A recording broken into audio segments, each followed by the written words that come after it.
He noticed a rusty boat in the middle of a forest lake dot, but when he looked inside, he couldn't say a word. Subscribe to the channel and tell us in the comments where you're watching from. The day began the same way it always did for Marcus Hale, quiet, deliberate, and heavy with the scent of pine and warm dust.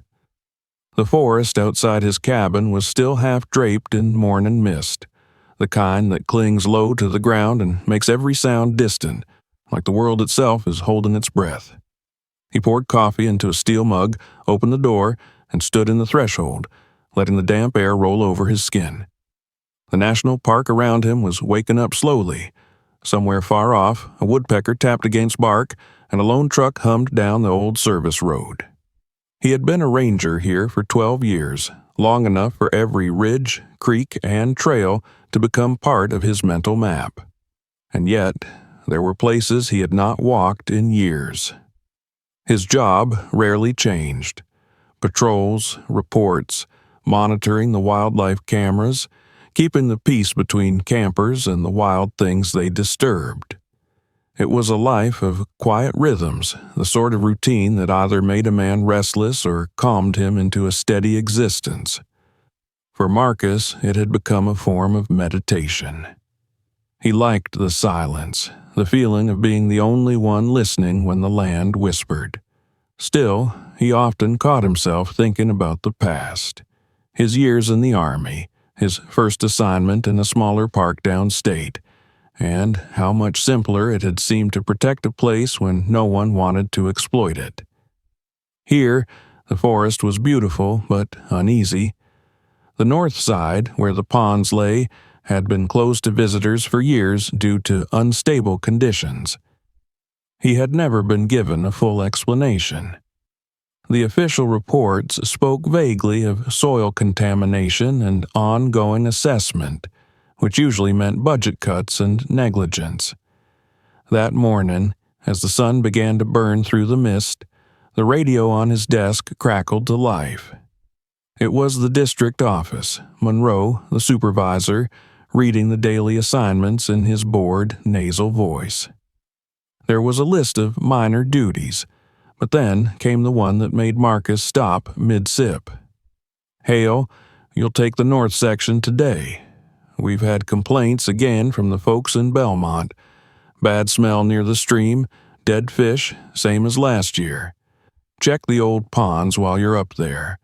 Might just be runoff from the storm, but log everything." Marcus answered with a brief confirmation and switched the radio off. The north section. He hadn't been up there since the last inspection almost 3 years ago. Even then, he'd only gone as far as the lower creek, not to the ponds themselves. The drive would take an hour, the hike another. He moved around the small cabin, gathering his gear with practiced efficiency. Camera, field notebook, water bottles, gloves, GPS, sample containers.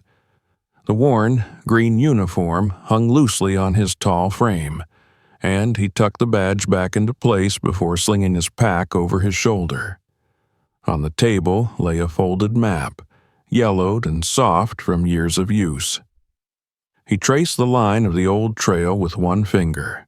The ponds sat beyond a series of ridges where the park boundary blurred with the private land. Officially, the area had been marked as restricted, but in practice it was forgotten.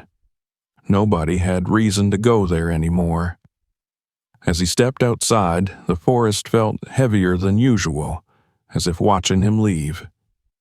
The air was thick and still, the kind that made you aware of your own heartbeat. He locked the cabin door out of habit and climbed into his truck, the old Ranger-issued pickup that had carried him across more miles of dirt than he could count. The road curved through a corridor of oaks and firs, sunlight flickering through the branches. At first, everything looked as it should, the trails well marked, the air clean. But as he drove deeper north, the forest began to change. The colors dulled. Leaves hung limp and grayish. Even the birds seemed fewer, their calls rare and short. Marcus rolled the window down and immediately noticed the faintest trace of an odor, acrid, chemical, out of place in a forest. He slowed the truck, eyes scanning the roadside for signs of runoff. The last storm had been fierce, and it wasn't uncommon for old pipes or septic tanks from nearby farms to leak into the streams. Still, something about the smell was different, heavier, like burned plastic mixed with metal. He passed the old ranger station, long since abandoned, and stopped for a moment to step outside.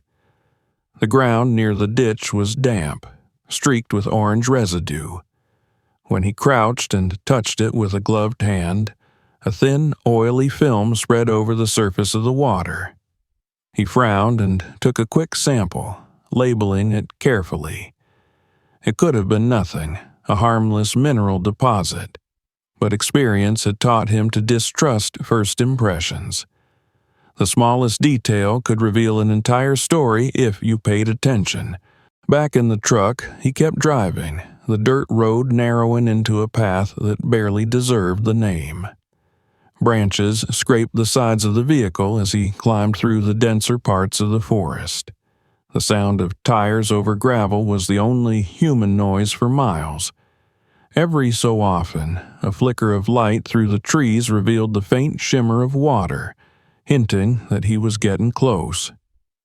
He parked at a clearing where the old map said the road ended. From here, the rest was on foot. The air by then had turned strange, humid and still, carrying that same sour smell.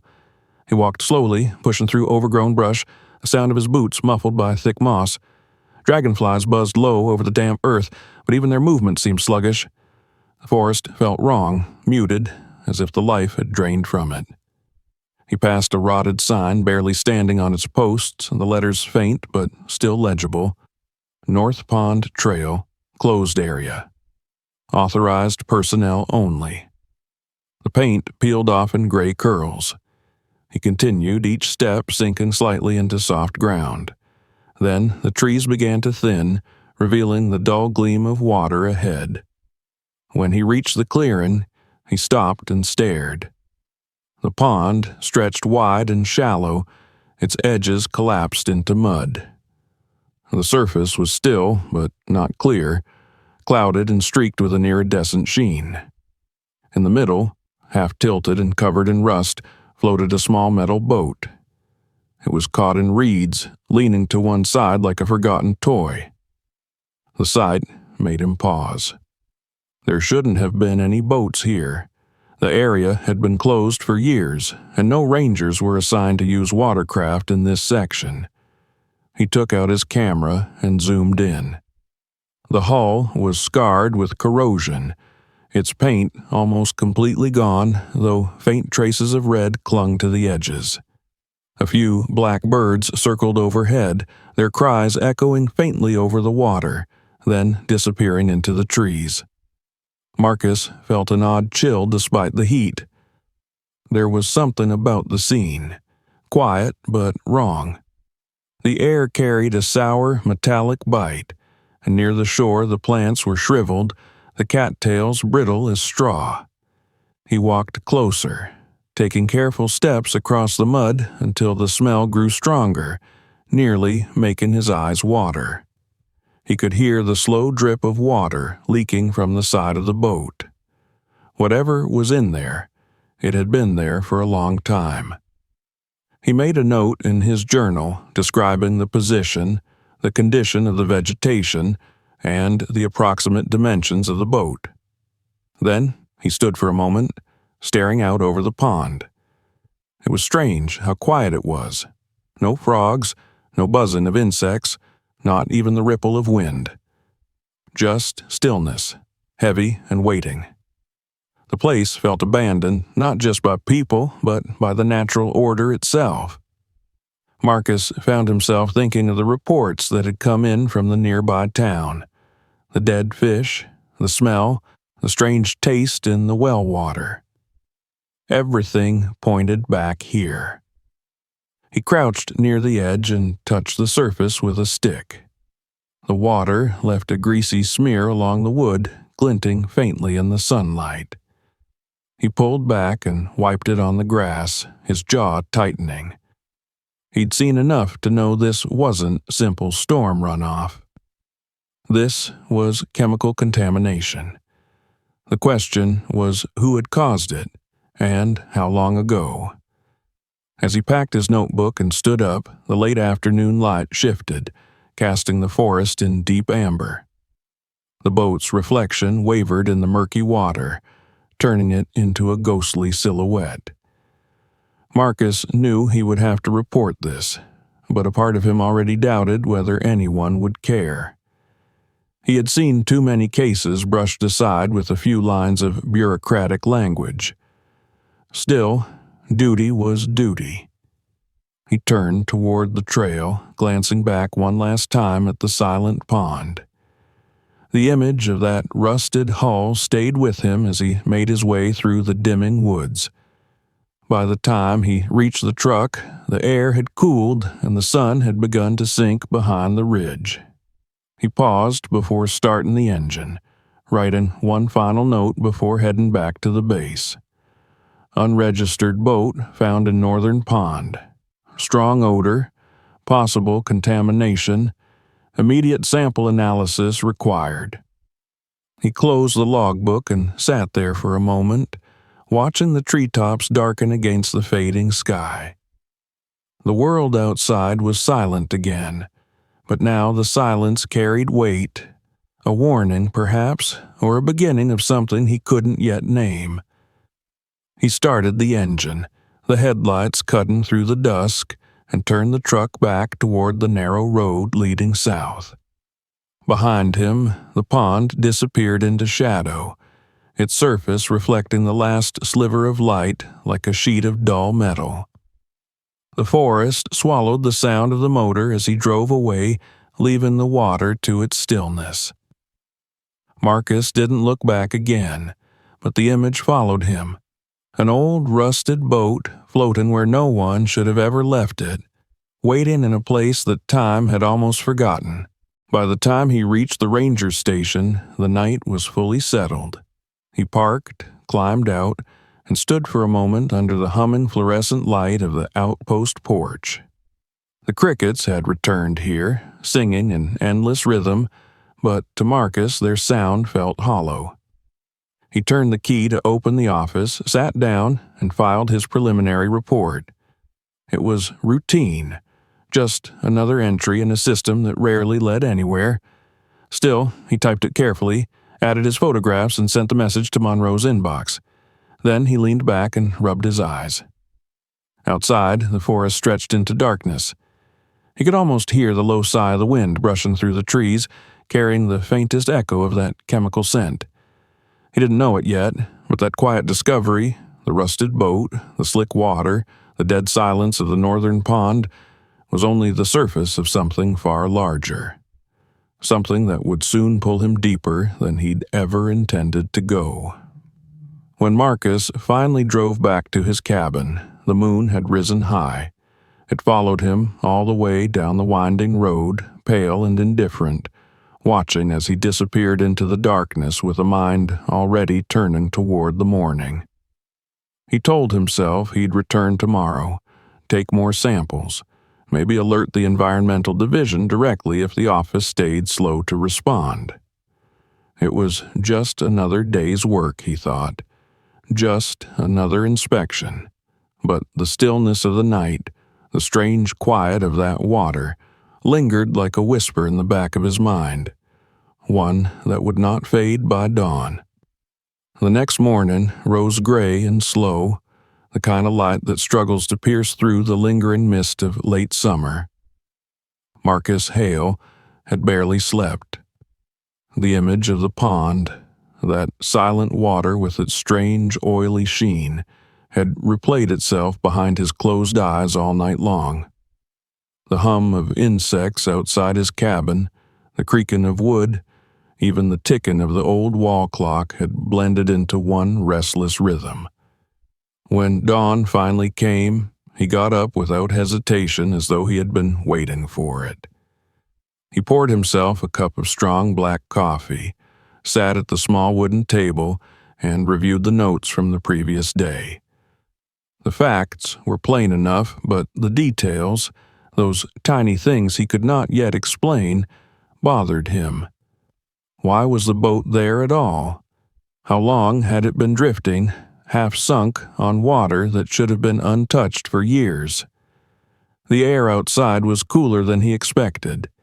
Thin clouds hung low, filtering the sun into a dull silver glow that spread across the forest.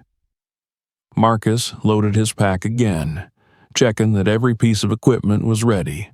The camera batteries fully charged, new sample containers, fresh gloves, notebook, GPS, and a lunch he probably wouldn't eat.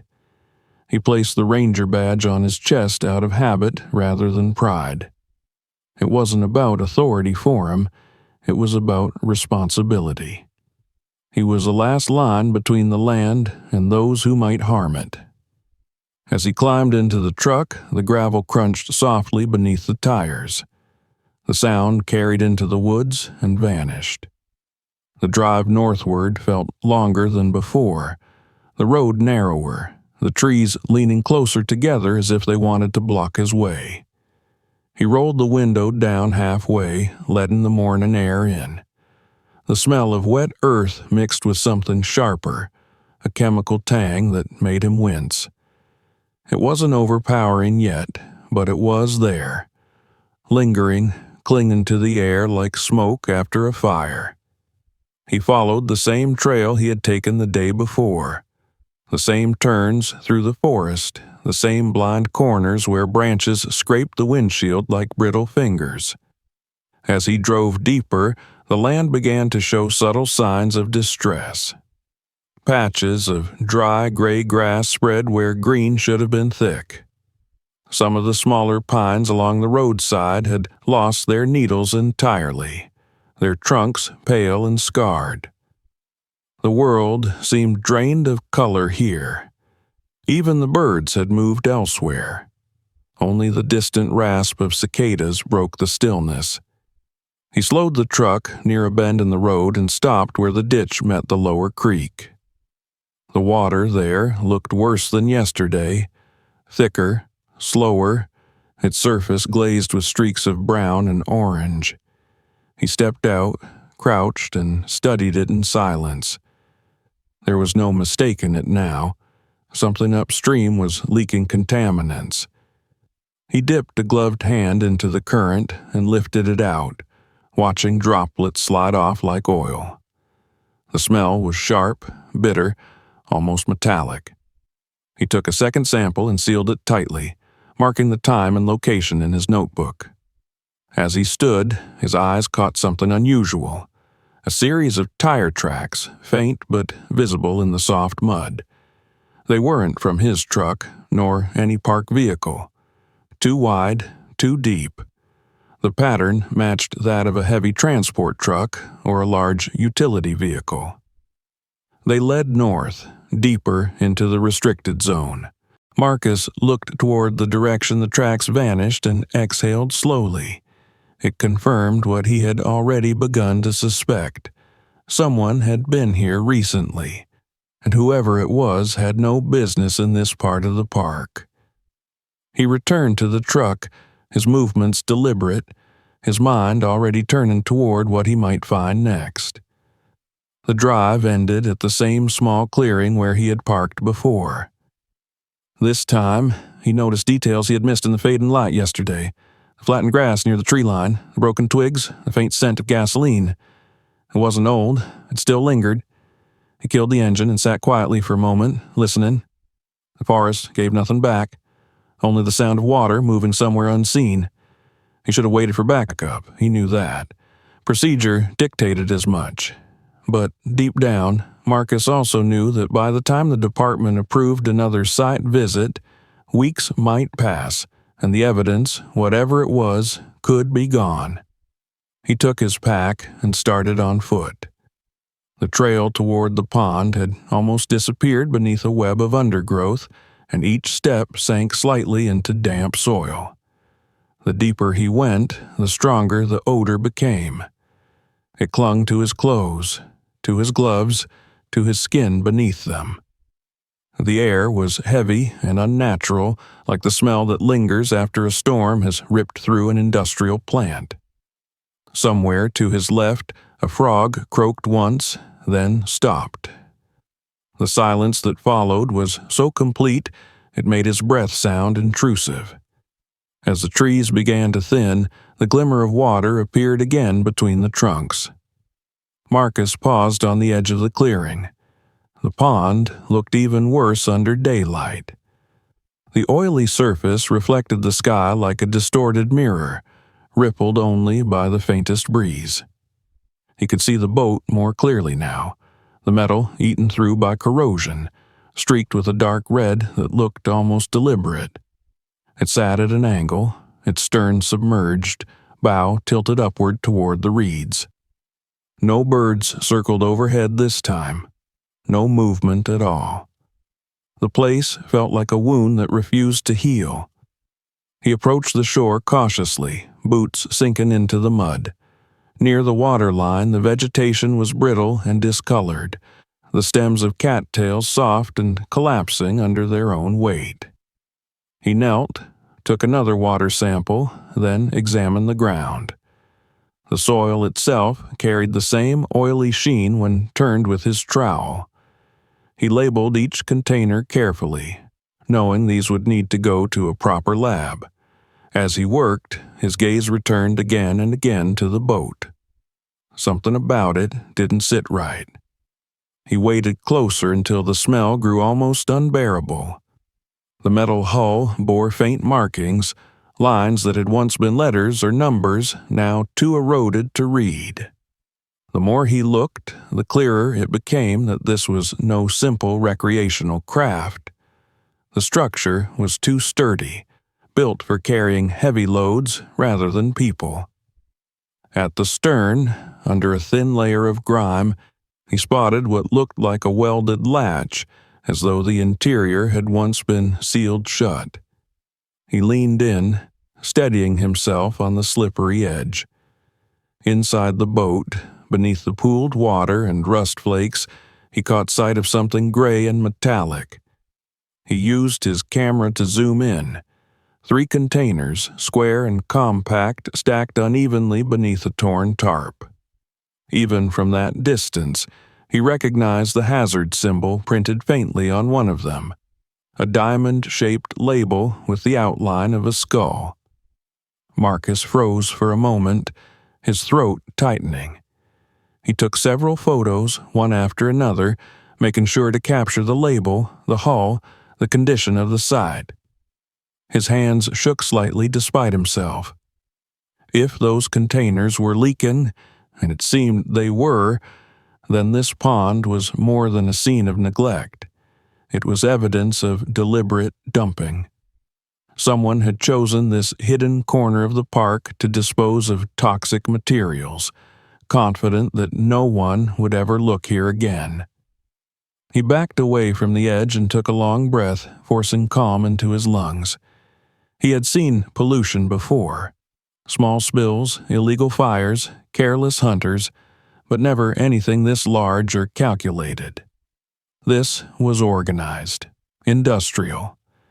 He imagined a truck driving here late at night, headlights off, reversing toward the water. Men in gloves heaving those containers into a boat, pushing it out to sink, covering their tracks before dawn. It was too detailed a thought to dismiss as paranoia. The tire tracks by the creek proved it was possible. Marcus glanced across the pond toward the far bank. The forest rose thick and green behind it, but now he noticed faint shapes, mounds of earth disturbed recently, patches of ground where the grass hadn't grown back. He made a note to check them on another day, perhaps with assistance. For now, his goal was to document everything and get the samples analyzed as soon as possible. He packed his equipment slowly, taking one last look at the water. In the distance, thunder rumbled faintly. warning of another storm building somewhere beyond the hills. The reflection of the boat shimmered and broke apart as a gust of wind crossed the surface, releasing another wave of that nauseating scent. He turned away, stepping carefully back toward the trail. The walk back to the clearing felt longer than before. The forest seemed to close behind him as he went, branches scraping his shoulders, the air turning thicker with every breath. His boots left deep impressions in the mud that filled instantly with murky water. When he finally reached the truck, he paused before climbing in. His hands smelled of metal and oil even through the gloves. He peeled them off and wiped them with a rag, but the scent lingered. Driving back toward the base, Marcus kept replaying the same thought. The restricted area had been sealed for years. The department had claimed it was unsafe for public access because of environmental instability. Yet, no one had ever explained what that meant. Now, he had a clearer idea. Perhaps it had been unsafe not because of nature, but because of what people had done to it. The radio crackled once as he neared the station, Monroe's voice reading out traffic updates and weather warnings. Marcus ignored it. His mind was already working ahead, how to phrase his report, how to make it impossible for anyone to dismiss. He needed hard data, lab results, photographic proof. Without them, it would be another forgotten complaint buried under paperwork. He'd seen it happen before. By the time he reached the ranger outpost, clouds had rolled over the horizon, and a low wind stirred the trees. He unloaded the samples, locked them in the small evidence cooler, and began drafting his report. The details poured out in measured sentences: location, coordinates, condition, possible illegal dumping, presence of hazardous materials. He attached the photos of the containers, the boat, the vegetation. When he read it over, the language sounded almost clinical, but beneath it, he could feel the urgency. The report sent, he leaned back and rubbed the bridge of his nose. Through the window, he could see the forest swaying gently, dark and endless.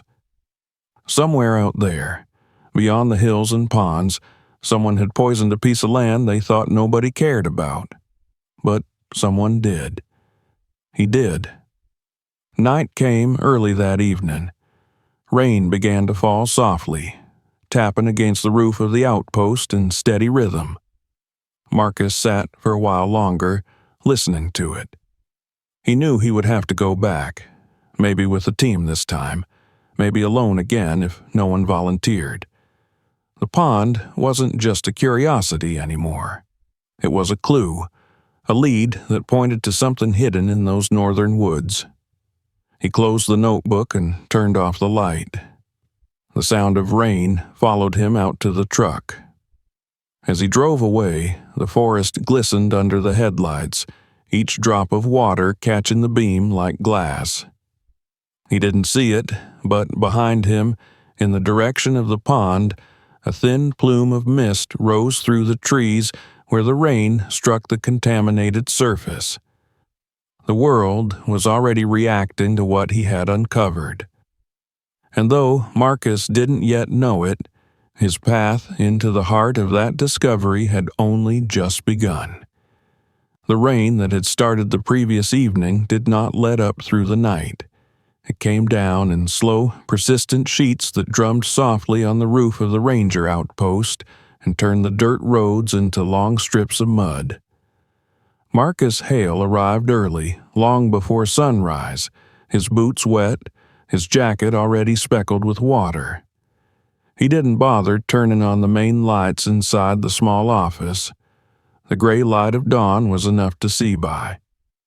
The smell of damp wood filled the room as he went through his usual ritual: coffee, paperwork, preparation.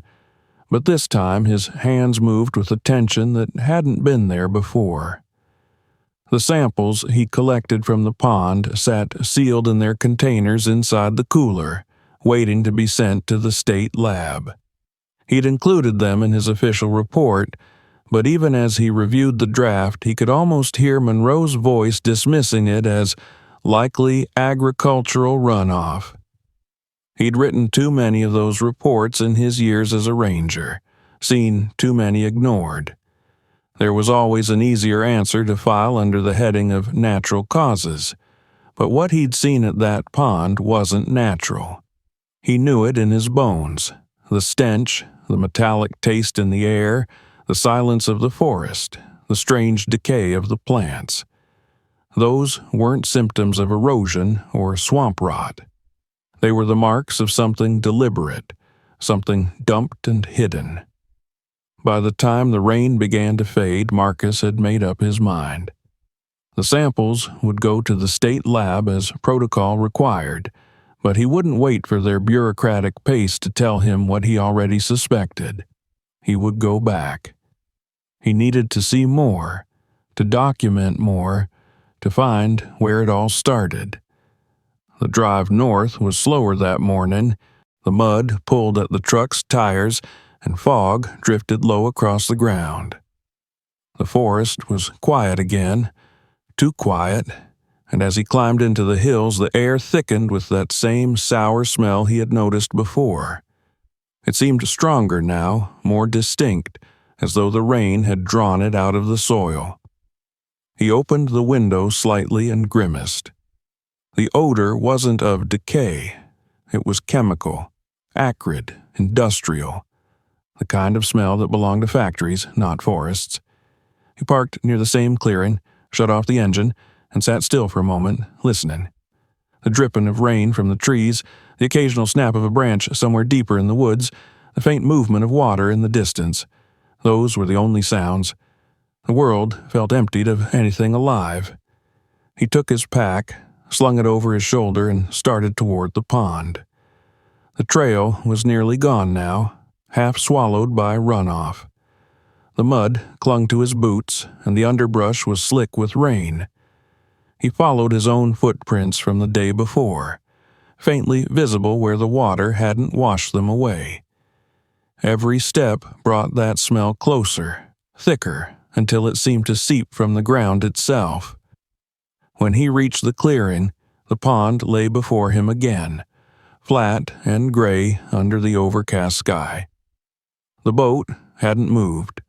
It floated in almost the same position, but now the water around it had taken on a reddish tint, faint but visible even from shore. Marcus crouched near the edge and studied the color. The rain should have diluted it, but instead it had concentrated, as though something inside the boat had leaked further overnight. He took out his camera, snapped several photos, and moved slowly along the bank, documenting every angle. The smell of metal hung heavy in the air, mingling with the faint sweetness of rotting vegetation. He stopped when he noticed something new. Near the far side of the pond, where the water drained into a narrow stream, the ground had collapsed inward. A section of mud had given way, revealing what looked like part of a buried container, a curved edge of metal, just barely visible above the muck. He stared at it for a moment, then took a cautious step closer. The soil was soft, dangerous to cross alone, but curiosity pulled at him stronger than caution. He moved carefully, testing each step until he could kneel near the exposed section. It was indeed metal, rusted but solid. He brushed away a layer of wet earth and saw a faint stamp pressed into the surface, a series of letters and numbers that were almost impossible to read. He took a photo anyway. Standing again, he looked from the half-buried object to the boat in the center of the pond and back. The pieces began to connect. Someone had used this place as a dumping ground, not just once, but repeatedly. The boat might have been the last load, the one they hadn't managed to sink fully before abandoning it. And whatever chemicals or waste had been sealed in those containers were now seeping slowly into the water, feeding into the creek that led south toward the river. Marcus checked the GPS coordinates, marked them, and returned to the drier ground near the edge. His boots were soaked through by then, and the chill of the morning was beginning to creep under his jacket. He opened his notebook and wrote down everything he had seen: the condition of the soil, the smell, the color of the water, the visible debris. His handwriting was steady, but his pulse wasn't. The more he wrote, the more the scope of it came into focus. This wasn't a random accident or an isolated spill. It was systematic. Someone had been using the closed area to hide industrial waste for a long time. He took another slow walk around the pond, careful not to disturb anything that might serve as evidence. Near a cluster of reeds, he found an old tire half buried in the mud, its treads filled with silt. He bent to examine it and realized it wasn't from an ordinary car. The size and depth of the tread matched those of the tracks he'd seen near the creek, a heavy vehicle, maybe a transport truck. It had been here, probably more than once. By midday, the rain had stopped completely and the clouds began to lift. The light that filtered through was pale and cold. Marcus stood by the shore, scanning the opposite side of the pond. He could make out faint clearings through the trees, small breaks in the canopy, unnatural and evenly spaced, like access routes or dumping paths. His instincts told him those weren't random either. He'd need to check them. But that would take time, and he was already deep enough into restricted territory that calling for help might raise questions he couldn't yet answer. He decided he would return the next morning with more equipment, perhaps mark the paths, maybe even trace where they led. For now, he needed to secure what he had. He packed his gear, sealed the new samples, and started back toward the clearing. The mud sucked at his boots, and the forest seemed to press closer around him with each step. Somewhere behind him, water gurgled softly where the stream began its slow crawl downhill. It was the only movement in that place. When he reached the truck, the late afternoon sun was breaking through, glinting off wet branches. He loaded his pack into the back seat, then paused, leaning against the door. His hands were trembling again, not from cold, but from the weight of realization. He looked at the trees, the endless green stretching in every direction, and thought about how easily something like this could disappear here, how the forest could hide any sin if no one was watching. The drive back to base was silent. The road wound downward, following the slow curve of the creek. Every few minutes, Marcus glanced at the water running beside him, that faint reddish hue just visible beneath the surface. He imagined it flowing onward, through the culverts, the ditches, into the main river that crossed the small town downstream. He thought of the families who lived there, the farmers who used that water for irrigation, the children who swam in it every summer. He felt his jaw tighten. Whatever was happening in those ponds wasn't just a threat to the park. It was a threat to everyone below. By the time he returned to the outpost, the forest was steeped in the gold of evening light. He went straight to his desk and began to organize the day's photos. Each one told the same quiet story. The corroded hull of the boat, the slick film on the water, the dead reeds leaning over the shore. He saved them all to a drive, labeled meticulously, and backed them up again. Then he sat still, staring at the screen, trying to decide what to do next. Monroe was in his office across the compound, talking loudly on the phone as always. Marcus could have walked over, shown him the images, pressed for immediate action, but he already knew what would happen. The department would open a case, request an environmental review, schedule inspections, and send letters to agencies that might respond months later, if they ever did. Bureaucracy thrived on delay. By then, the water might already carry its poison miles downstream. He closed the laptop and leaned back in his chair. The hum of the ceiling fan mixed with the chirp of cicadas outside. The day's discoveries had given him more questions than answers. Who had access to the closed section? Why was it never properly inspected? And what kind of company or person would dump such materials in a national park knowing the risk? He left the office just as the sun touched the horizon. The forest around the base glowed orange, and for a moment it looked alive again, as if none of what he'd seen that day could be real.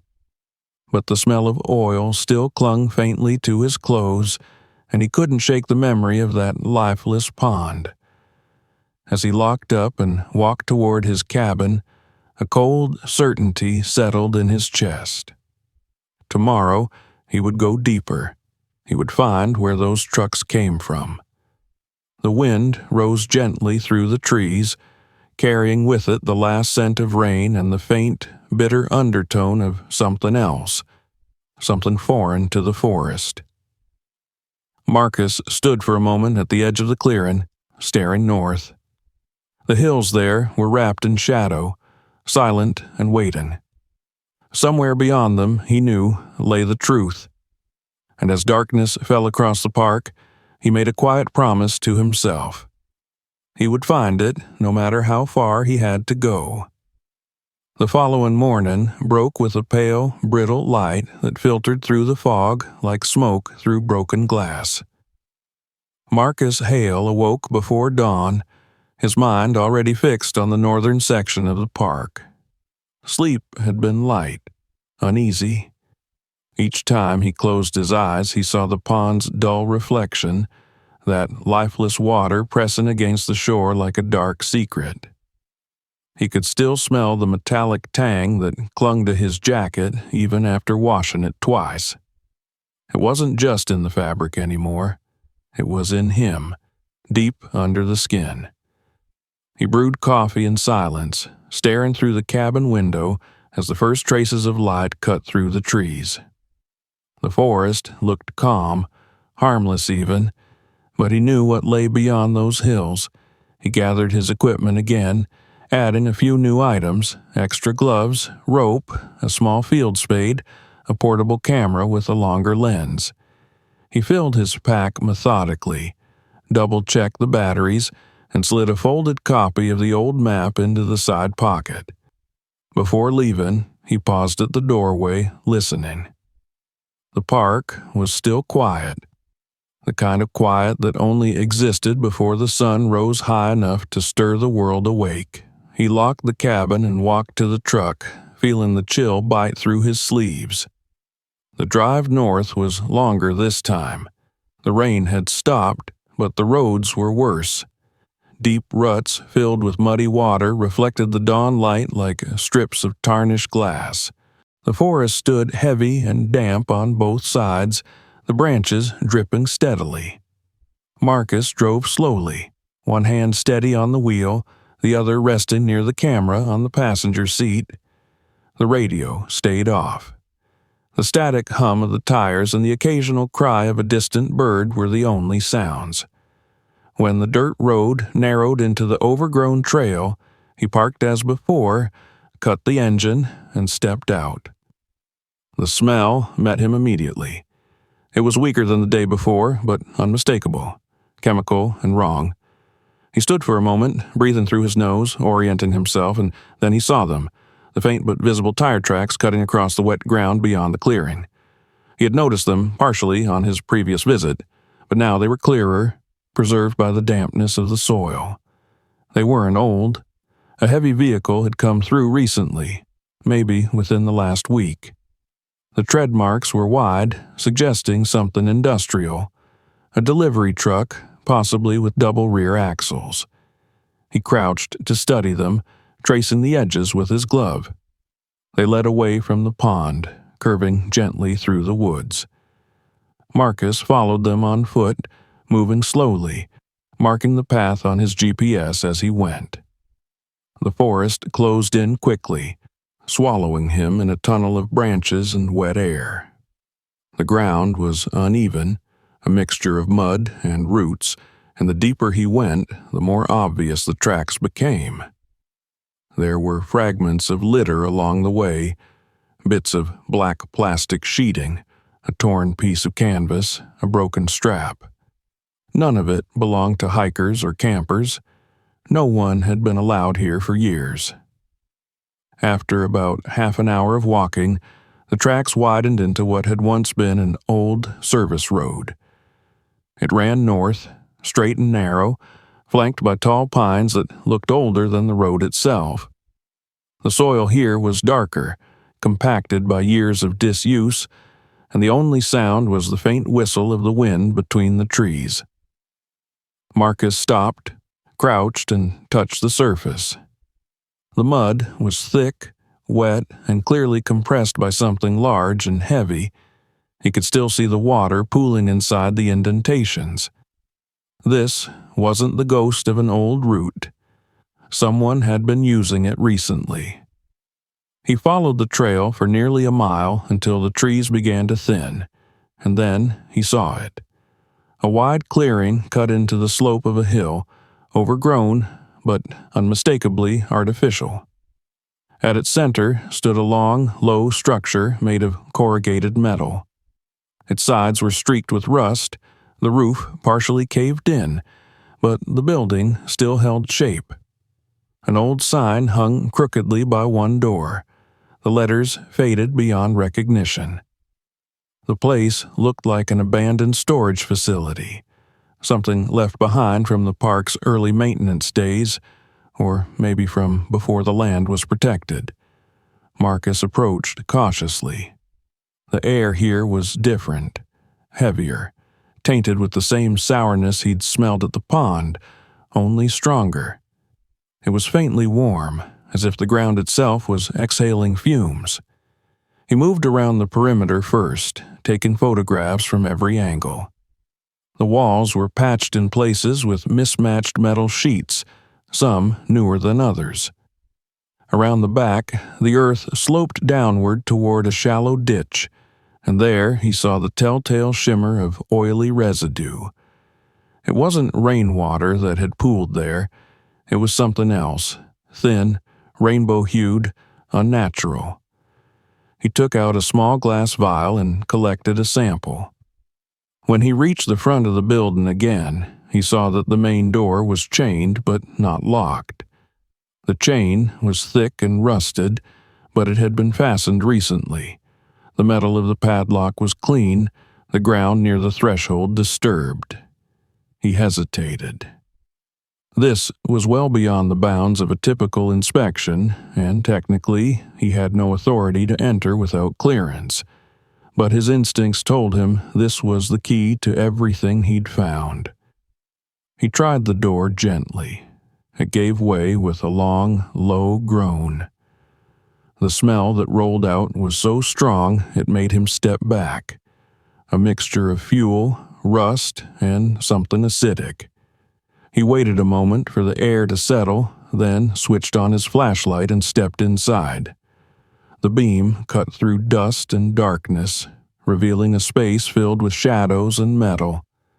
The floor was concrete, cracked and wet in places. Along the walls stood rows of barrels and crates, stacked unevenly, their labels faded but still legible in parts. He moved closer, heart hammering. Each barrel was marked with industrial codes, chemical identifiers, hazard symbols, manufacturing batch numbers. And then he saw it. The same diamond label with the skull symbol he had photographed on the containers in the boat. He felt a chill run through him that had nothing to do with the cold. The barrels here were identical. Same design, same warning signs. Some were sealed, but others were leaking from corroded seams. The liquid pooled beneath them, leaving dark stains that glistened under his flashlight. He bent to examine one and noticed something else. The stenciled name of a company, partly obscured by grime. He brushed it clean with his sleeve. The letters came into focus. Agrichem Industries. He'd heard of them before. They produced fertilizers and pesticides, large-scale suppliers that operated several facilities across the state. There had been rumors years ago about fines for illegal disposal, but nothing that ever made headlines. Marcus photographed every barrel, every label, every leaking seam.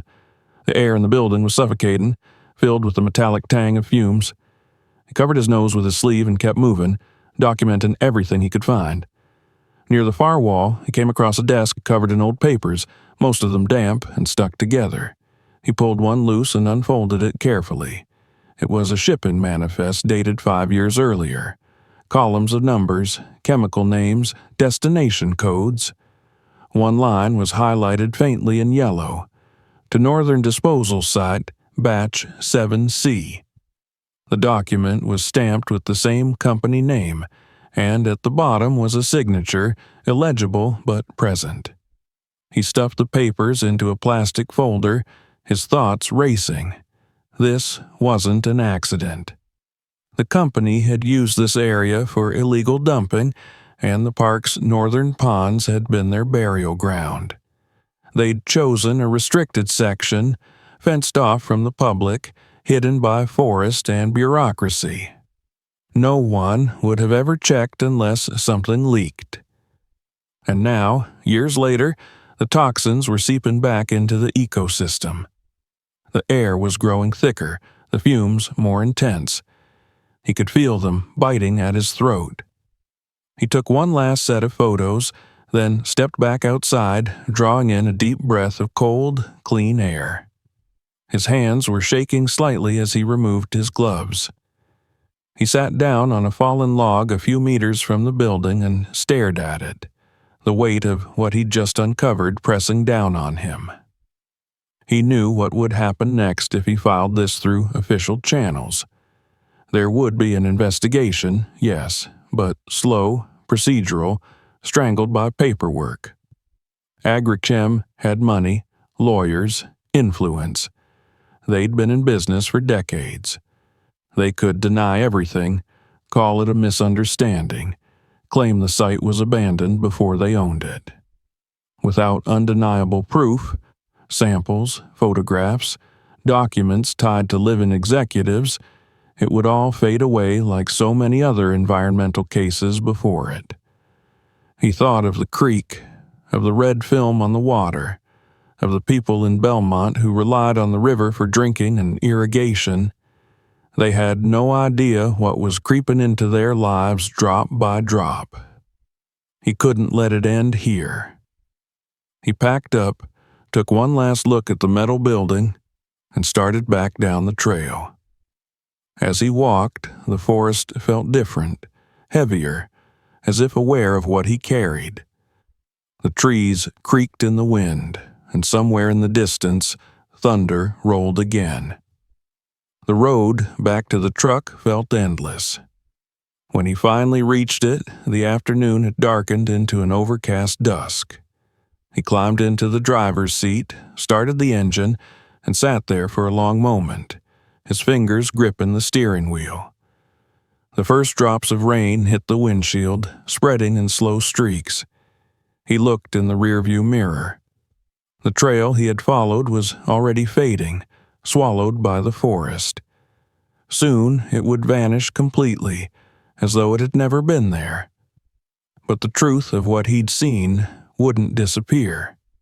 He had photographs, evidence, samples, documents. It was enough to start something, if he dared to push it. As he drove back through the twisting roads, the first flash of lightning lit the sky. The thunder that followed shook the ground beneath the truck. The rain came harder, washing the dirt from his windshield, blurring the world into streaks of gray. Yet, even through the storm, Marcus felt a new kind of clarity. The pieces fit together now. The hidden barrels, the poisoned pond, the tire tracks. He understood what he was up against. When he reached the ranger base, it was fully dark. The lights in Monroe's office were still on, but Marcus didn't stop. He parked under the awning, carried his pack inside, and spread his findings across his desk. The photographs lay in neat rows, the papers beside them. The words Agrichem Industries stared up at him in black ink, their edges blurred by years of moisture but still legible enough to ruin reputations. He sat down, opened his notebook, and began writing. Each line was deliberate, measured, but the anger beneath his calm was palpable. Outside, the storm raged over the forest. The wind howled through the eaves, and rain beat against the windows in hard, relentless bursts. The sound filled the small office, but Marcus hardly noticed. His pen moved steadily across the page, recording every detail of the site, every sign of contamination, every clue that could link the company to the ponds. By the time he finished, hours had passed and the rain had begun to slow. He closed the notebook, set the pen aside, and leaned back in his chair. His reflection stared back at him in the dark window, a tired man with lines etched deep from years of quiet frustration. He thought of the oath he had taken when he joined the service, to protect the land, to uphold its laws, to serve the people who depended on it. He had always believed in that promise, even when the system around him faltered. Now it was being tested. When the thunder faded into distant echoes, he stood and turned off the lights. The forest outside was black again, the air thick with the scent of rain and soil. Somewhere far north, the hidden pond lay beneath the trees, the rusted boat still floating in silence. But for the first time since he'd found it, Marcus no longer felt like it was just a mystery. It was evidence. And he intended to make sure the world would see it that way too. By the time the storm passed, the night had settled deep into the valley. Marcus Hale sat in his small office at the ranger station, the lamp throwing a narrow pool of light across his desk. The air smelled faintly of damp paper and coffee gone cold. Outside, the rain had stopped, but drops still slid slowly down the window pane, catching the glow of the lamp like threads of glass. The photographs he had taken at the old metal warehouse were spread out in front of him, their glossy surfaces reflecting his own tired face. The images told the story clearly enough: barrels stacked like tombstones, rusted and leaking, the same toxic markings he had found at the pond. In the silence, he could almost hear the faint hiss of chemical rot echoing from them. He rubbed his temples, exhaustion sinking into his bones. He had proof now, real, undeniable proof, and yet something inside him knew that getting anyone to act on it would not be simple. At dawn, the station began to stir. The sound of footsteps and clattering doors filled the hall as the day shift came in.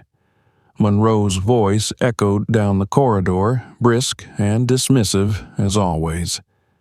Marcus gathered the photographs and placed them carefully in a folder, along with the field notes and samples list. He walked to the supervisor's office, knocked once, and entered without waiting for an answer. Monroe looked up from behind his desk, glasses halfway down his nose, his expression a mixture of annoyance and fatigue. "I've got something," Marcus said quietly, placing the folder on the desk. Monroe sighed, flipping it open lazily. "This about the ponds again?" "Yes, I found the source." The supervisor's eyes flicked across the first page, then to the photographs. His brow furrowed slightly. "Where did you take these?" "About a mile north of the closed zone. There's an old warehouse there, still full of barrels. Same markings as the containers in the pond." Monroe leaned back, tapping a pen against the table. "You went inside?" "I had to. The lock was new, the air was toxic, and the barrels were leaking into the ground. Some of them are labeled with a company name, Agrichem Industries. At the mention of the name, Monroe's pen stopped tapping. He stared at Marcus for a moment before exhaling slowly. You understand that if you're wrong about this, we'll be dealing with a lawsuit. We don't make accusations against corporations without evidence from the state lab. I have the evidence, Marcus said. His voice stayed calm, but his patience was thinning. The samples are sealed, the photos are time-stamped, the coordinates match the restricted section's boundaries. It's all here. Monroe closed the folder and folded his hands. And you entered a private facility without clearance. That's a problem.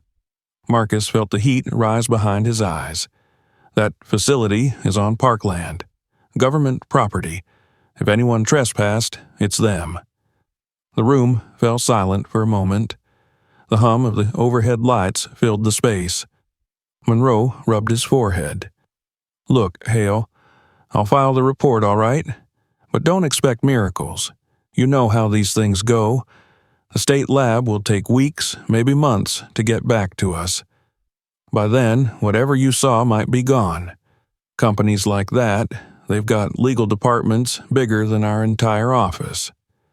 So, we just wait? Marcus asked. We follow procedure. It was the same phrase he'd heard 100 times before. Procedure meant delay. Delay meant silence. And silence was exactly what the people responsible wanted. He nodded slowly, said nothing more, and left the office. Back at his desk, he sat down and stared at the rain-streaked window. He could still hear Monroe's words echoing in his head. Companies like that. He knew it was true.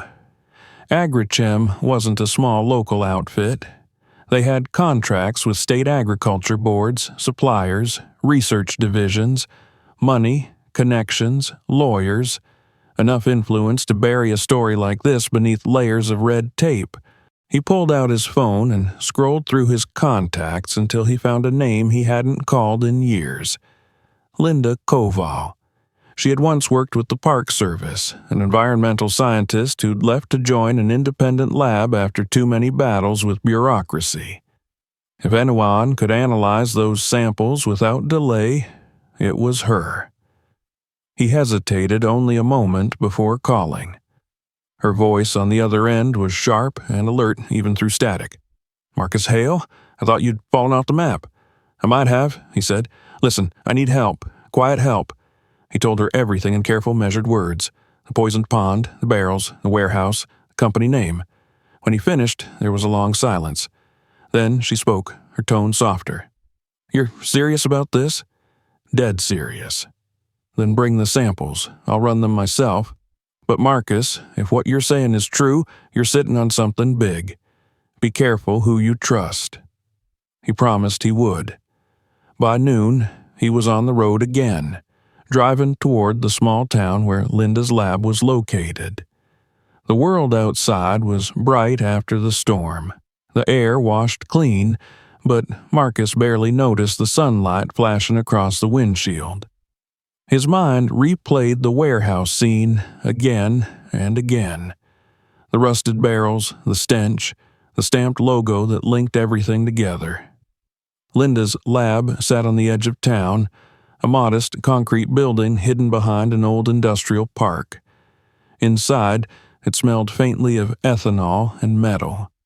She met him at the door, her hair tied back, glasses perched low on her nose. Without wasting words, she took the samples, logged them, and began her work. Marcus watched from the corner, silent except for the steady ticking of the wall clock. Hours passed. The hum of machines filled the space. Finally, Linda straightened up from her microscope and looked at him. You were right, she said quietly. This isn't agricultural runoff. The chemical concentration is off the charts. Organophosphates, some of them banned decades ago. Whoever dumped this knew exactly what they were doing. How bad is it? If this spreads downstream, it'll kill everything it touches. Fish, soil, crops, it won't stop. And if people have been drinking from that river. She trailed off, shaking her head. Marcus, this isn't just an environmental violation. This is criminal negligence. He nodded, his stomach tightening. Can you document it officially? I can, but it'll raise flags. You'll have to go public sooner or later. They'll try to shut it down. He looked at her, steady and determined. Then we'll make sure they can't. Back at the park, the world had turned golden with evening light. The trees shimmered with rain droplets, the air alive with the hum of crickets. But to Marcus, everything felt heavier, as though the beauty of the landscape was a fragile mask stretched over something rotting beneath. He filed Linda's preliminary report into his personal folder and locked it in his desk. It wasn't enough to act yet, but it was enough to know he was right. The next morning, Monroe called him in again. His expression was unreadable, his tone clipped. The district office got your report, he said. They want to handle it internally for now. No press, no outside contact until they review it. Marcus met his gaze. They want to bury it. Monroe didn't answer. He just looked tired, like a man caught between orders and conscience. Let the process work, he said finally. But Marcus had seen the process fail too many times to believe in it now. When he left the office, he didn't return to his desk. Instead, he drove back into town to a small diner near the edge of the main road. There, he met an old friend, a local journalist named Aaron who had once covered park affairs. Aaron listened quietly as Marcus told him everything, showing him the photographs, the documents, the company name. This is solid, Aaron said at last, eyes wide. If this checks out, it's a major story. It will check out, Marcus said, but we have to move fast before they erase the evidence. Aaron leaned back, nodding slowly. I'll dig into Agrichem's permits, waste reports, anything public. You keep gathering what you can from the field. If they're dumping on federal land, they won't be able to hide it for long. When Marcus left the diner, the sun was setting behind the hills, painting the sky in streaks of orange and violet. He drove back to the park, his truck bouncing over the rough dirt road, his mind set on what needed to come next. The silence that had once comforted him now felt charged, alive with purpose. The forest wasn't just a sanctuary anymore. It was evidence, and he was its witness. That night, he stood by his cabin window, watching the last light fade through the trees. Somewhere beyond the ridges, the pond still lay under its film of poison, quiet and unchanged. But now the stillness no longer felt hopeless. It felt like a held breath, waiting for the moment when truth would finally break through the surface.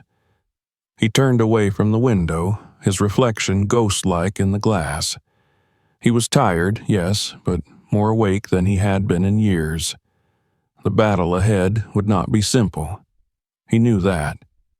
There would be denials, threats, maybe worse.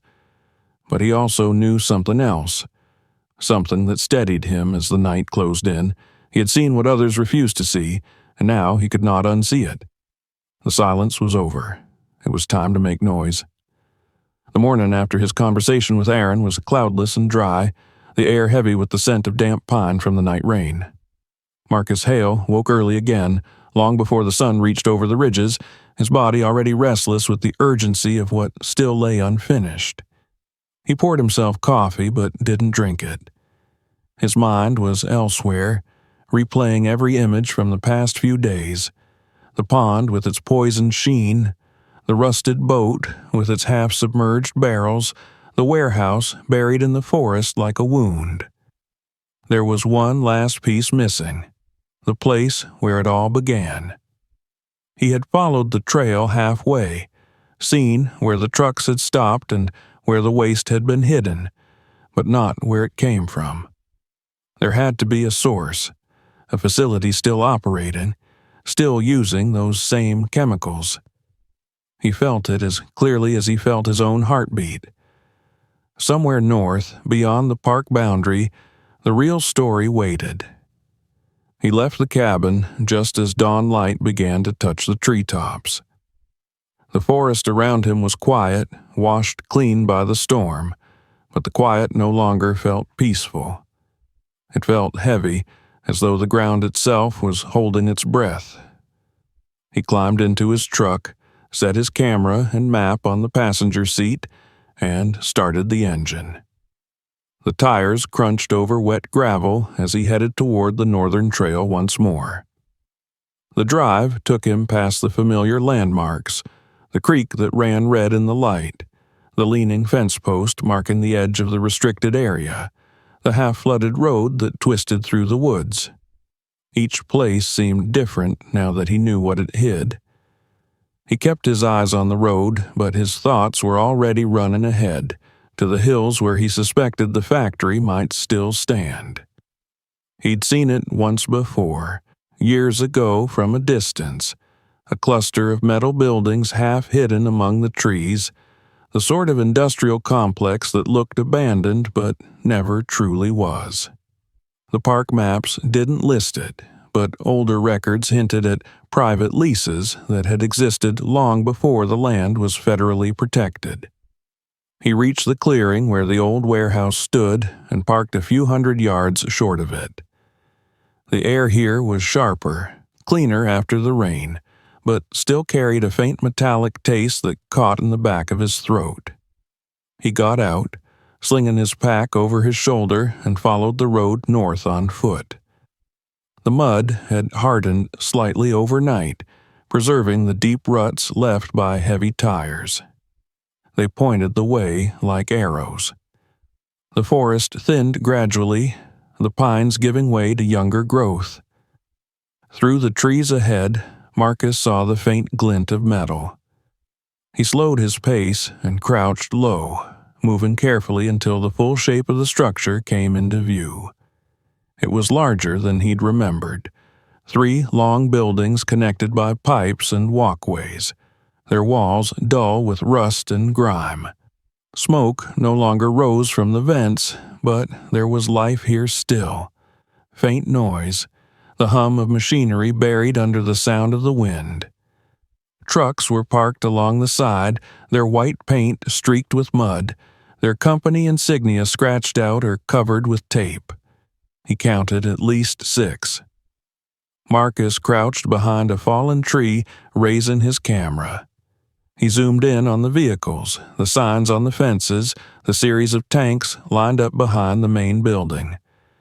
Every photograph he took felt like a small act of defiance, a record against the silence he'd been forced to keep for so long. The plant was still active, no matter what the official records said. A bell rang somewhere inside the compound, sudden and sharp. Marcus froze. Moments later, a door opened, and a small group of workers stepped out, wearing coveralls and safety helmets. They spoke little, moving with the weary precision of people long used to secrecy. He could see their gestures, their wary glances towards the tree line. They were taking a break, heading toward a small shelter on the side of the yard where a vending machine hummed faintly. The rest of the area fell silent.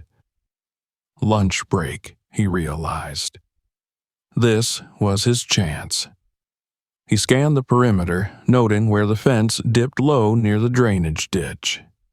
Staying low, he slipped from tree to tree until he reached the edge of the property. The fence was simple wire, easy to step over if one knew how to move quietly. He climbed it carefully, avoiding the sharp ends, and landed softly on the other side. The air inside the compound was different, hotter, dense with the smell of oil and something acrid that burned the back of his throat. He moved quickly between the shadows of stacked pallets and tanks. Every sound seemed magnified, the crunch of gravel under his boots, the slow pulse of machinery behind the walls. He kept close to the side of the building, his heart beating so hard he could feel it in his fingertips. Around the corner, he found an open loading dock. The floor was stained with dark fluid, and above it, a line of barrels stood neatly in a row. He didn't need to read the labels to know what they were. The same red hazard markings, the same company codes, identical to those he'd seen in the warehouse and at the pond. Marcus lifted his camera and began photographing everything. The rows of containers, the pipes leading into the ground, the warning signs that claimed the area was non-operational. He caught the numbers on the trucks, the safety placards, even the faded company name barely visible on the side of one storage tank. It was all there. Tangible proof that the contamination wasn't an accident. It was deliberate disposal, masked as industrial maintenance. He moved further inside, drawn by the faint light spilling from an open door at the back of the dock. Inside was a small office, paper-strewn desks, file cabinets, and an old computer humming softly. The smell of chemicals was stronger here, mixed with the scent of mold and dust. Marcus hesitated at the threshold, then stepped inside. The papers on the desk were damp, many unreadable, but one folder caught his eye. It was labeled in bold black letters, Environmental Compliance, Confidential. He opened it carefully. Inside were pages of printed reports, charts, and memos, many stamped with the Agrichem logo. The most recent report was dated less than a month ago. He read quickly, scanning for details. One section described controlled release trials conducted within isolated containment zones. Another listed projected dilution rates for groundwater exposure, the data columns marked in red. It was all clinical language, but the meaning was clear. They had been testing the spread of their own chemicals in the environment, tracking how far they could travel, how long they could persist, how much damage they could do before detection. It wasn't negligence, it was research. Marcus took photos of every page, his pulse quickening as he flipped through the folder. At the bottom, an internal email thread printed on paper confirmed his worst suspicion. A supervisor had written, "Disposal at Site 9N approved. Use pre-cleared storage ponds until further notice. Maintain minimal footprint. Any discovery will be treated as legacy contamination." Site 9. And he recognized the code immediately. It matched the restricted northern ponds on his map. He snapped the final picture, closed the folder, and backed toward the door. The sound of footsteps echoed faintly from the hallway beyond. Someone was returning. He slipped out quickly, pressing himself against the wall until the noise passed. Then he darted across the yard, moving toward the fence line as the bell rang again. The break was over. Workers began filtering back inside, their boots clanging against metal grates. Marcus reached the fence, climbed, and dropped into the ditch just as a truck engine started up behind him. He stayed there, crouched in the shadows, waiting until the noise of the yard faded. When he finally emerged, the sun was already tilting west. He retraced his path through the forest, each step lighter now, though his heart still pounded. The forest that had once felt oppressive now felt alive again, charged with purpose. He had what he needed: photographs, documents, undeniable proof that Agrichem was behind everything. But the danger of what he carried pressed at him too. If anyone realized he had been inside that facility, they would come after him. He would have to move fast. He reached the truck and drove straight back to town. The narrow forest roads felt endless, winding through shadow and light. When he finally reached the main highway, he could see the outline of the mountains fading into dusk. He called Aaron from the road, his voice low but steady. "I have it," he said. "They're still operating. I have pictures, documents, names." Aaron's response came quick, breathless. "You sure it's solid?" "It's airtight," Marcus said, "but I need to get it out before they know I was there. I can reach out to a contact in the state paper. Send me everything tonight. We'll verify it and release the story by morning." Marcus agreed, his eyes fixed on the road ahead. He drove the rest of the way in silence, his thoughts moving faster than the truck. The town lights appeared at last, faint pinpricks against the darkening horizon. He stopped at a quiet parking lot behind the diner and transferred all his files to a flash drive. The photos, the documents, Linda's chemical report. He handed it to Aaron an hour later under the dim neon light. When he returned to the park that night, the forest was shrouded in fog again. The air was still, heavy, waiting.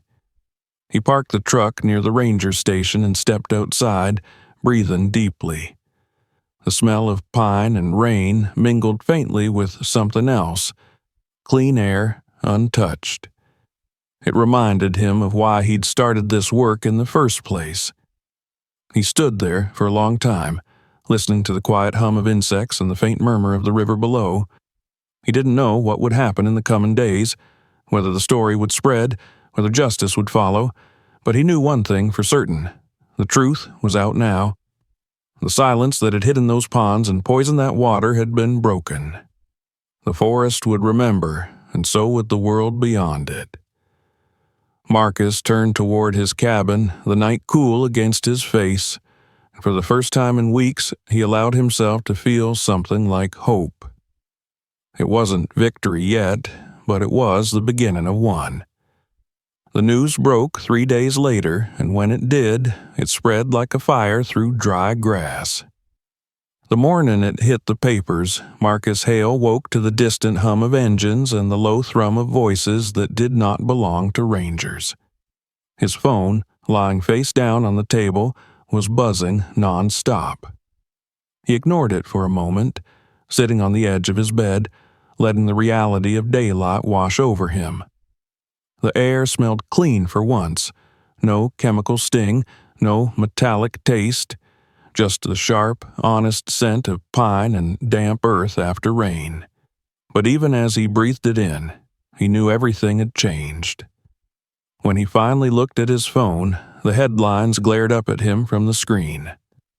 Illegal, toxic dumping exposed inside state park. Beneath it, photographs he'd taken himself, the rusted barrels, the poisoned pond, the Agrichem logo barely visible through grime. The article was signed by Aaron, his friend from the diner, though Marcus could read his own fingerprints in every line. The words were calm and factual, but the weight behind them was immense. The state authorities had already confirmed an ongoing investigation. The Environmental Protection Agency was involved, and a full-scale site inspection was scheduled for that afternoon. For a long moment, Marcus simply sat there in silence. He thought about the forest beyond his cabin, the hills, the winding streams, the hidden pond that had started it all. It felt strange to realize that the quiet discovery he'd made alone now belonged to the entire country. What had been a secret between him and the land was now the subject of public outrage. There was relief in that, but also sorrow. Some part of him had wanted to protect the place, to heal it quietly. Now it would be swarmed by investigators, journalists, trucks, fences, all the noise of human correction. But maybe that was the price for truth. He dressed slowly, put on his uniform, and stepped outside. The forest shimmered in soft morning light, the mist rising in threads from the undergrowth. Down the main road, he could already hear the grind of heavy vehicles, the first of the government convoys making their way toward the Northern Trail. He climbed into his truck, started the engine, and began the drive he knew by heart. As he turned onto the dirt road, flashes of memory rose around him. The first day he had come this way, the eerie silence, the oily shimmer on the water, the smell of rot. Then, the second day, when he'd followed the tire tracks through the forest, and the third, when he'd found the warehouse. Every trip had drawn him closer to the truth, and now the same road led to the end of that journey. But this time, he wasn't alone. At the first checkpoint, a young officer waved him through after glancing at his credentials. Beyond the barricade, the once-forgotten trail was now alive with people. Inspectors in bright vests, technicians carrying instruments, local police marking off perimeters with yellow tape. Trucks idled near the clearing, their engines humming. Marcus parked to the side, got out, and made his way through the organized chaos toward the pond.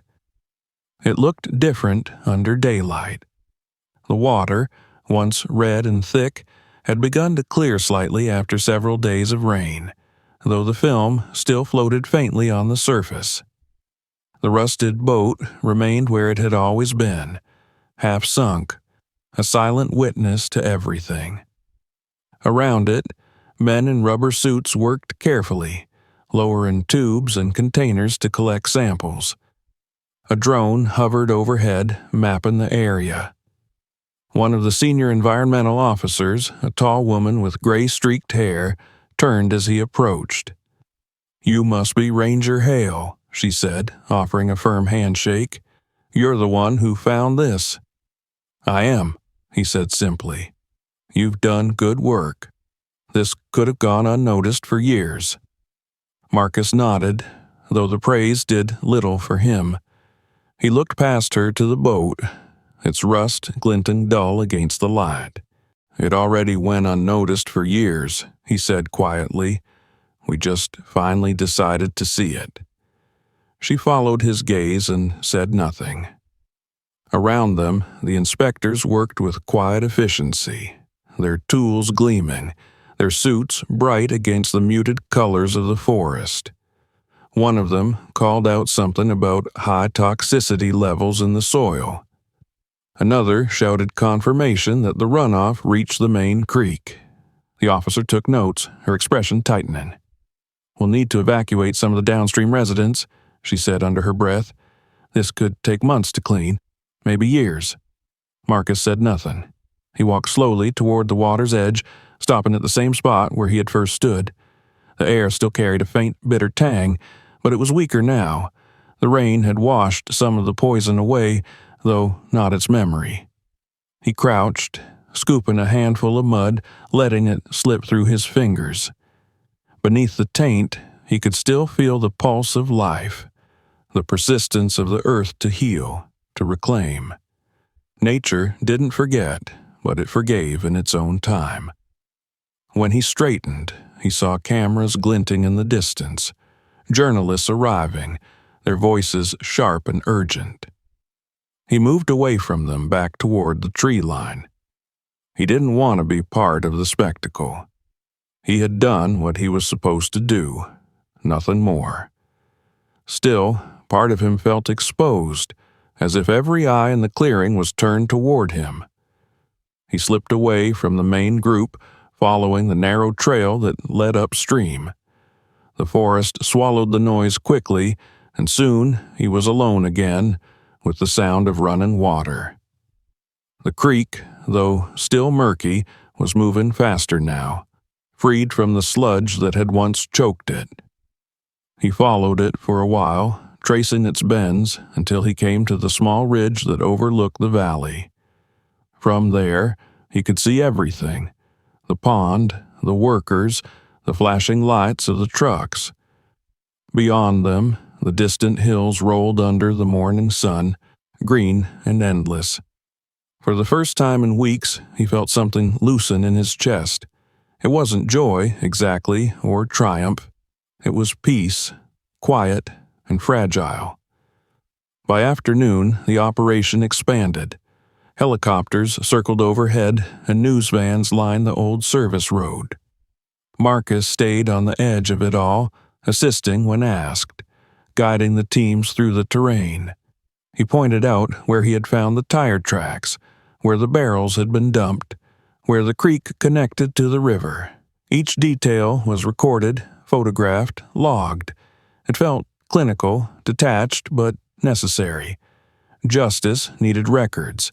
Nature needed patience. When the day began to fade, the lead officer approached him again. "We've traced the barrel's serial numbers," she said. "They match the shipments from Agrichem's northern plant. The company's executives are already under investigation. This will go to court." Marcus nodded. "Good," he said. She studied him for a moment, then added, "It must feel strange, seeing it all unfold." "It does," he admitted. "I thought finding the truth would feel like closure, but it doesn't. It just feels quiet." She smiled faintly. "Quiet is good. It means the noise has finally stopped." When the crews began to pack up for the evening, Marcus lingered by the pond.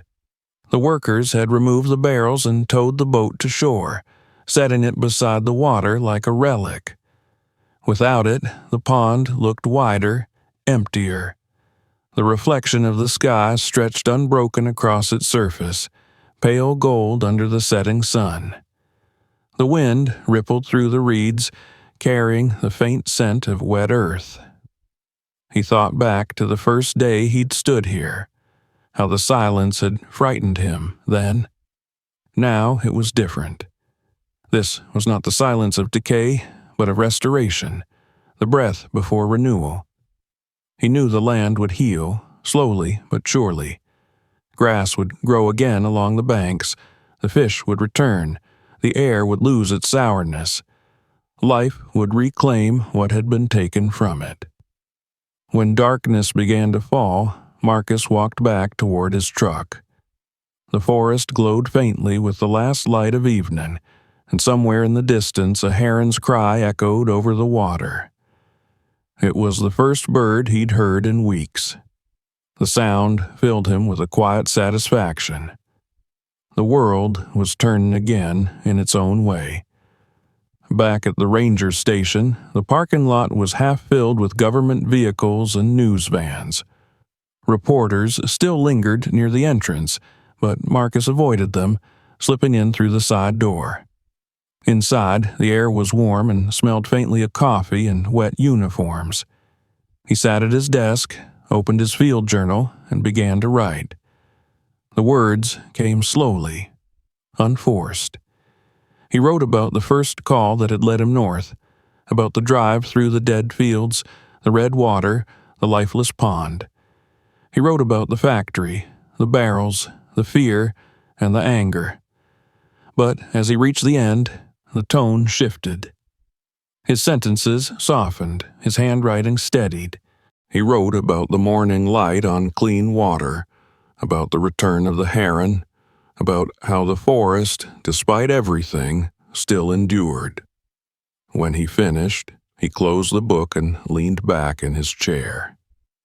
The office was quiet now, the day's noise reduced to a distant hum. He looked out the window at the darkening trees. Somewhere beyond them, the pond lay under the stars, no longer hidden. He imagined the moon reflecting on its surface, pure and silver once more. He turned off the light, gathered his things, and stepped outside. The night was cool, the sky wide and clear. Crickets sang softly from the grass, and the scent of pine drifted through the air. For the first time in a long while, Marcus felt no weight on his shoulders. The truth had done its work. It had torn through the silence, forced the world to listen, and now, at last, there was room for stillness again. He walked down the path toward his cabin, his footsteps light on the gravel. Behind him, the park was quiet except for the whisper of leaves and the low murmur of the river flowing south. In the distance, a thin mist began to rise over the water, catching the starlight like breath. Marcus paused for a moment, watching it drift and shimmer. Then he smiled faintly, turned away, and kept walking into the dark, the sound of the living forest following him home. If you enjoyed this story, don't leave just yet. Hit that subscribe button and turn on the notification bell so you won't miss what's coming next. Check out the other incredible stories waiting for you right here on the channel. Each one will leave you thinking. And if this video shocked or inspired you, share it with your friends and let's see what they think too.